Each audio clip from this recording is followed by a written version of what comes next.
it's National Weatherperson's Day, so we have gathered here to sort of talk about, I mean, we're 4 people who do the weather, right? So some of us have done it for longer than others.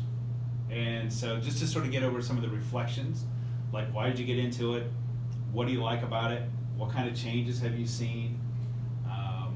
So Randi is the youngest of our group. And so, am I? I don't know. I was going to say youngest, but maybe not. I think we're really close. But Okay. when's your birthday? March 22nd. I am older than you. 94, right? Yeah. There you Okay, go. I'm 2 months older than I you. am the youngest. 94. Wow, you're such a baby, Randi. Man. It was a really bad winter, 93, 94. That's what I remember. That's right. She thinks of her birth year. Will thinks of the birth year. I'm like, oh, that's whenever we had that volcanic eruption. Yeah. So, well, from the 2 younger people in the crew, right? Why did you get into weather? I mean, why are you here today? Well, it was actually a chief meteorologist in Cincinnati, Rich Apuzzo, who unfortunately passed away a few years back. But he came and spoke with our class when I was in 3rd grade, so I was 9. And I remember it vividly. He was like questioning all these kids, you know, are you scared of thunderstorms? And of course, when you're 3 or when you're 9, everyone's hand went up, but I was like, no, I get it. I love storms. And he's like, that's why I went into it. I love storms. And then I kind of went home that day and just was like, I'm going to be a meteorologist. And my parents were like, yeah, right, you're 9. But I started buying weather books, started reading all of them, and kind of, the rest was history. There you go. That's a good reminder for all of us that do school visits all the time. That's right. You know. That's right. You never know who's You sitting never in know the when you're going to have an impact. Yeah, in the classroom. I got into weather a little bit more less traditional, I would say, compared to a lot of my colleagues and classmates in school. I kind of stumbled into weather pretty late. I always liked math and science a lot. That's what I always excelled in school. And then I also come from kind of a performance arts and performing background. So I knew I had that skill set as well. And there was literally a day, you mentioned someone that you watched growing up. I watched a guy named Dave Murray who recently retired in St. Louis, and there was a day where he was mentioning that you could see, I think it was a satellite flyby or something, and we were sitting there watching the news, and so my mom and I went out and we actually did see it, and I just thought that was so cool. Well, that was probably my junior year of high school. Right around that same time I was kind of trying to figure out what I wanted to do in school.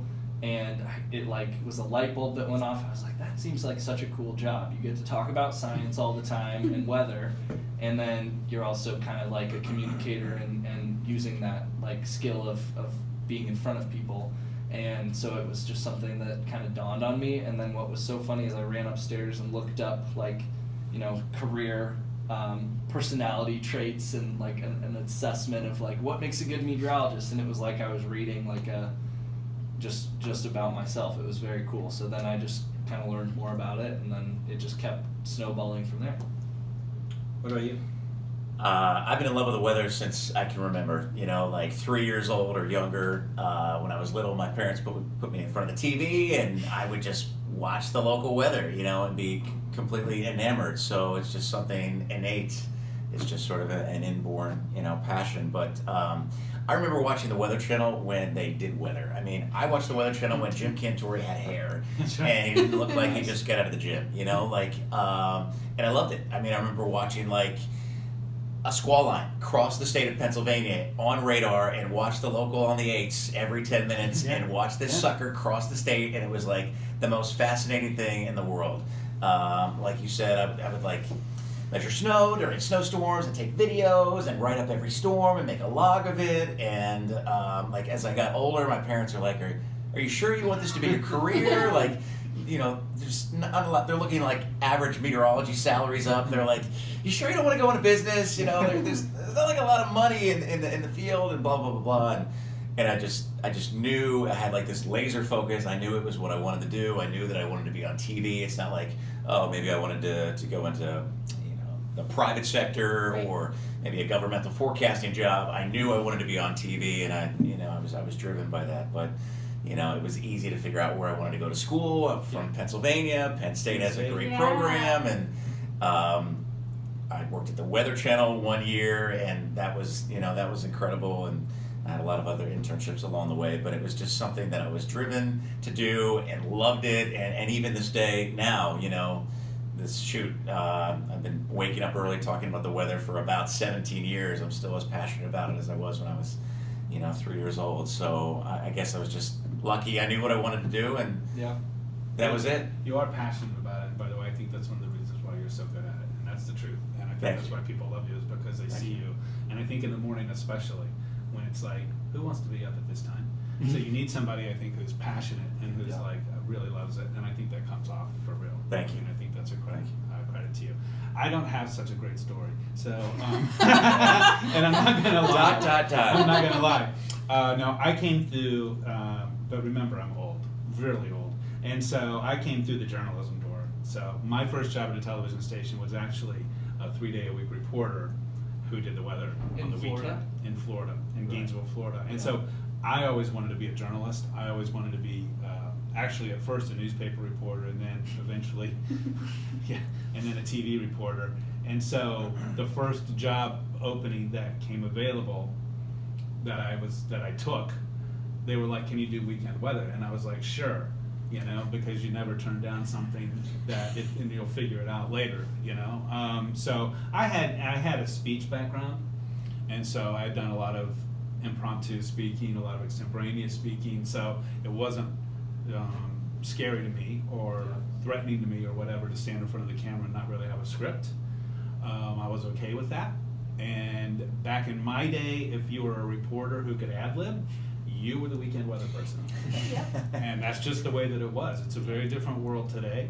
And that was, like I said, the first opportunity. And the reason I took it was not really so I could get into weather. I took it so I could get into news, because this was the job they had. And so I was like, I'll do the weather on the weekend for you as long as I get to be a newsman 3 days out of the week. Well, after 2 or 3 years of being a newsman, I was like, I'd rather do weather because it was more interesting to me.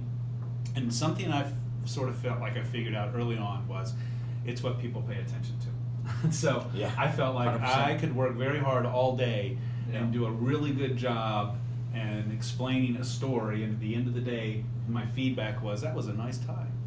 And it's like, wait a minute. Whereas I felt like with the weather, when the weather comes on, everybody's like, shh, be quiet, the weather's on. And I also saw the weather person who I learned from at times of high stress and high anxiety in the newsroom when you're running up against that deadline, and you're having to work with other people. When you're a news reporter, you've got a photographer you're working with, you might have an editor that you're working with, you have to work with sources, and all of this is under a very tight time constraint. And I would see the weather person come sort of strolling through the newsroom while I'm thinking, this is my last day on the planet, because I'm hitting my head thinking, how am I going to get this story done today? And I hear somebody whistling, and there goes the chief meteorologist, like, and I'm sort of like, I think I want that, or else I'm not going to be in this business for very long. And so then I altered sort of my training, and so that's how. So it's not like I'm not interested in it. Obviously I am. I think it's very interesting. Obviously it is. It's something that people are interested in. We're all storytellers. We all know that. And I've always considered the weather people, by the way, to be journalists. We're telling a story just like everybody else is. So I didn't feel like it was that much different to me to go over into weather. It's like I'm still telling a story. I felt like now I'm telling a story that people actually are interested in listening to on a daily basis. So that's sort of how I got into it. What do you guys think has been the biggest, or maybe a few of the big changes in your career that you've seen in our field and in the world of weather? I mean, the elephant in the room is social media. I remember before I even got here, it was not what it is now.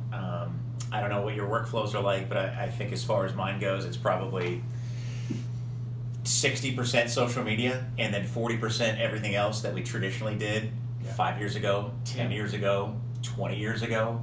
And I think the other big thing, and I know we all appreciate this, is just the pace and the speed and the capability of the computers and the software that we live and breathe every day. That continues to speed and accelerate, and that's only to largely our benefit. Yeah. Oh yeah, I think so. I think technology has obviously changed so much know if you were around. We had these big machines called die-fax printers. I don't know if you remember those. They were giant printers, and I mean our forecast models would be printed on these giant pieces of paper. Yeah, we had them at Penn State. And like blue and white. It was like, you know what I mean? Like it's like the ink. It's like black and white ink. So and you had to wait. And so you would come into the weather office maybe, and there'd be that giant printer sitting over there in the corner, and you'd be like, wah, wah, wah, and you're like, oh, the model's coming in. You know what I mean? Yeah. And so I think the ease of accessing information today is a huge change. I mean, if you're talking about going back 30 years, I know that's a long time to go, or 25 years or something like that. But also, I believe, I was telling Randi about this yesterday, about how I used to get satellite information. Yeah. I'm like Moses or something, I feel like, anyway. I mean, I used to have to, on a phone, dial an 800 number, and we had the modem that you would put the phone in the modem, and it would then connect, via the old sounds it used to hear. I don't know if you remember that. Dial tone. The dial tone, yeah, right? It would connect with a TI, a Texas Instrument computer that was sitting here, and it would start downloading a satellite image one line at a time. Wow. Oh Okay? my gosh. So if you wanted, now I was at a small station, so we probably didn't have obviously the most luxurious package, but if you wanted a loop, you could have 5 images. That was the loop, which by the way was 1 image every hour. Now we can show them every 15 minutes, and there's technology out there now that's online that anybody can see. 1 minute increments now, which is like awesome to see how these clouds are changing in 1 minute increments. This is like 1 hour, and if you wanted 5 of those, that was your loop, and it would take probably 20 to 25 minutes for it to ingest into the computer, because it's coming 1 line at a time, and it's like 700 lines or however many lines it is. And now in about a minute on my phone, I could pull up a 12-hour loop of visual. I would literally start a loop going, and I would go and just talk to somebody, or I might literally even go get something to eat, and I would come back, and it would be hopefully done. Oftentimes, by the way, there would be a glitch in the middle of one of them. But what you would see is, instead of today where we have that smooth progression of the clouds coming through, right?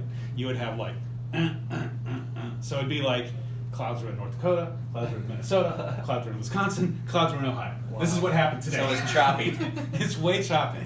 So that's, I think a big thing is the technology. Also, though, the improvements I think in models, I think has been huge, crazy good, and which I think is owed to technology and the computer power, the power of computers today compared to 10 years ago, 15 years ago, 20 years ago, and then also the social media aspect that Jeff mentioned too. It's like and that I think is a landscape change in television that I didn't even see starting. I started in TV back in the mid '80s.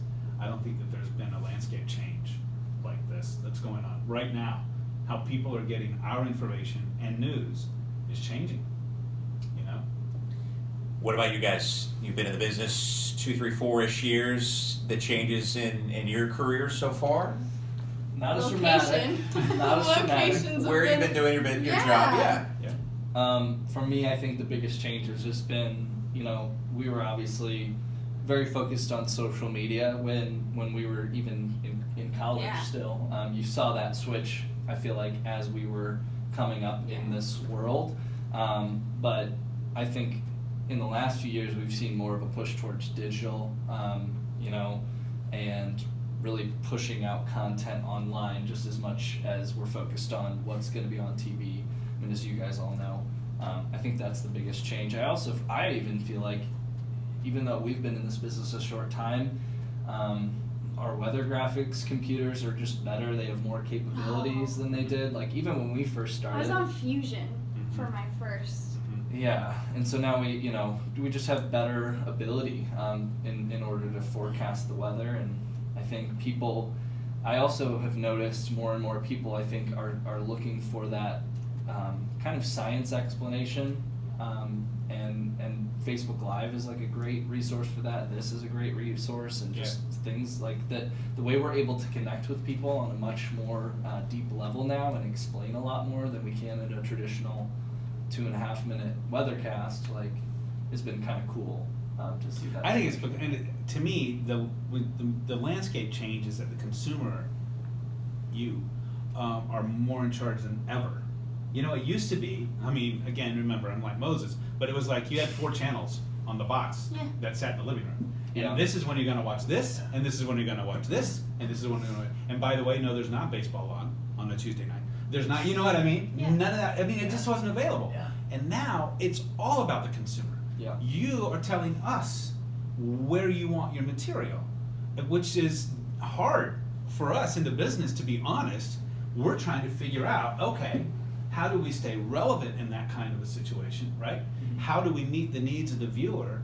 I mean, when they want, and as we know now, and we're learning, you know, Instagram is one platform, but the type of people who are looking for information on Instagram, they're looking for this, not this. Yeah. So provide this. Facebook Live is good for this, but not this. Provide this. YouTube is good for this, but not this. I mean, we're trying to figure that out right now because we're leaving the box. We're leaving 5 o'clock. I mean, we're not leaving 5 o'clock or 4:30 in the morning. We're not leaving it. But what I mean is, you're leaving it, right? And so to some degree, we're trying to say, like, well, where are you going? And I think, fortunately, I believe anyway, with a plan that integrates everything, television will remain relevant. I don't think that television is going away. I don't think the local television station's going away. And I see that in our interaction with people. They still want us to be here. And they're still looking for us at certain times of the day on that box. But they're also looking for information in other places. Yeah, I think you got to be everywhere, you know, and we don't know about it now, but the next Instagram will come out, the next Twitter will come out. It won't be called that, but, you know, we'll have to be there also, in addition to all the places that we already are now. And, you know, I know time is of the essence here, but I wanted to leave people with this. I've had a lot of weather departments and a lot of weather staffs that I've worked with. This is the best staff that I've ever been a part of. So I want everyone to know that, and I appreciate that. I think we all have individual strengths that we all mold very well together. I think, and we're all in this for the right reason, I think, and I totally agree, Jeff. Yeah, I think Really it is. good. I mean, I honestly do. I mean, I think that this is the best weather team. What up? All right. Well, we are up against the clock, so we do have to wrap up. But Oh, should I wrap it up, or do you want to? You do such You a good do the job. Why don't honors. you do? Okay. Well, I was hoping that you would do it because I really don't know. This is part of the learning curve for us, by the way. It's like I never thought about this. What page is that on? How do you wrap up one of these things? So, Just well, say there will be more of these coming. you know up. what? Yeah, we're planning to do more of these. It might not look like this but you know, Weatherperson's Day only comes once a year anyway. As So- far as It's our day! but we are trying to, by the way, to again meet the consumer need and say, like, okay, you know, what do you want to see? And so there's going to be more stuff on YouTube that we put out. There's going to be more stuff with podcasts that we put out. So Yeah. just look for more, and believe me, we are trying to be everywhere that you are. all right. Thanks, everybody. Thank you. See ya.